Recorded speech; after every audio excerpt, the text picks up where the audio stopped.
तो hello guys, आपका स्वागत है इस नए ट्रेडिंग ब्लॉग में। आज डेट है 2 जुलाई 2025। तो आप देख सकते हैं कि आज हमने एक NBCC मतलब ऑप्शन स्टॉक ऑप्शन को भी सेल किया है। उसके बाद हमने निफ्टी में 25,600 पुट को सेल किया है और ऑलरेडी हम उसमें 6,000 का प्रॉफिट बना रहे हैं। तो ये निफ्टी जब तक 25,400 के ऊपर है, 480 के ऊपर है, हम नया ट्रेड नहीं लेंगे। और 480 को अगर वो ब्रेक करती है तो हो सकता है एक बड़ा मूव आए, तो फिर हम एक और ट्रेड ले सकते हैं।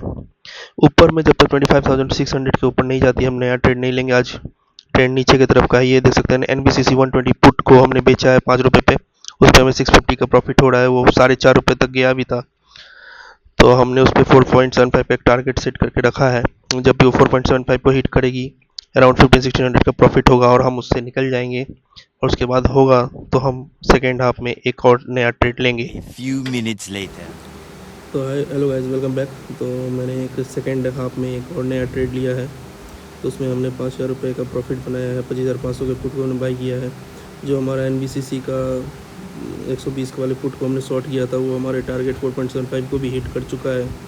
उसके अलावा हमने 1150 में एक हिंदाल्को वाले जो हम MTF मार्जिनल ट्रेडिंग फैसिलिटीज़ हमने खरीदा था 600 रुपये में, हमने 610 के आसपास खरीदा था उसको।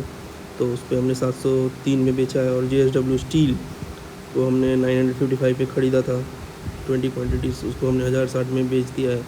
क्योंकि हम एक्सपेक्ट कर रहे हैं कि मेटल्स जो है आज अच्छा कर रही है, लेकिन यहाँ से एक टॉप बनेगा और वो नीचे की तरफ जाएगी। फिर हमने 1341 में फिर मतलब सेकेंड हाफ में मैंने बोला था तो मैंने लिया भी है। तो मुझे लग रहा था कि और भी एक मूवमेंट आ सकता है नीचे की तरफ, पर उतना बड़ा मूवमेंट नहीं आया। और लकीली हम जो है ना उसमें 5,000 का प्रॉफिट बना के निकल गए।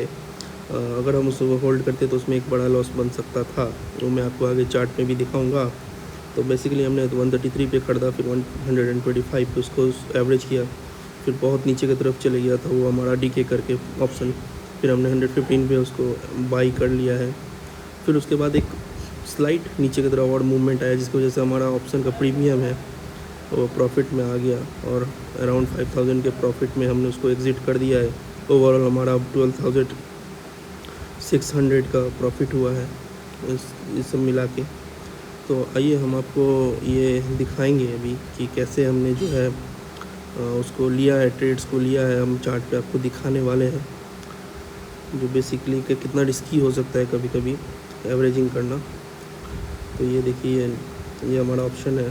तो हमने बेसिकली 133 पे 300 क्वान्टिटी बाई किया था। निफ्टी नीचे की तरफ जा रही थी, फिर वो ऊपर गया था 140 के आसपास, फिर वो नीचे आ गया 125 पे, फिर हमने उसको एवरेज किया, फिर वो 135 तक गया था, जिसमें हमें प्रॉफिट दिख रहा था, पर वो प्रॉफिट कंसिडरेबली बड़ा नहीं था। तो हमने उसको होल्ड किया। तो होल्ड करने का एक ये भी होता है, अगर आपके अगेंस्ट में चल जाता है तो आपके ऑप्शन प्रीमियम बहुत डीके कर जाते हैं, नीचे चले जाते हैं, आपको लॉस हो सकता है। तो हमने उसको होल्ड किया। तो होल्ड करने की वजह से ये हुआ कि वो 115 तक आ गया था। तो हमने 105 तक आ गया था, तो हमने 115 में उसको बाई कर लिया फिर से। और उसके बाद लकीली बोल सकते हैं कि जैसे हमारा जो है ये देखिए 380 के आसपास जो है ना एक पुल बैक लेता है वो वहाँ से। और हम 410 के आसपास जो है हमने उसको 115 पे ख़रीदा था, तो नीचे आया थोड़ा सा, तो उसके वजह से हम प्रॉफिटेबल हो गए। पर ये बहुत ही रिस्की था और मैं कभी भी रिकमेंड ऐसा नहीं करता हूँ, मैं खुद भी नहीं करता हूँ। अगर हमें लॉस होता है तो हम एग्ज़िट करके निकल जाते हैं। हम एवरेजिंग जनरली गिरते हुए प्रीमियम्स को नहीं करते हैं। लेकिन आज हमें लगा कि थोड़ा सा एटलीस्ट जा सकता है, अगर वो 380 को ब्रेक करता है तो हमने लिया। फिर आप देख सकते हैं कि वो 40-50 पॉइंट हमारा प्रीमियम डीके कर जाता है। तो अगर 900 क्वान्टिटीज़ थे, 40-50 पॉइंट अगर वो डीके करता है तो हमें 40,000 के आसपास लॉस हो जाता। तो लकीली चलिए हमने एंड किया दिन को विद प्रॉफिट। अगर आपको अच्छा लगा तो इस वीडियो को लाइक करें।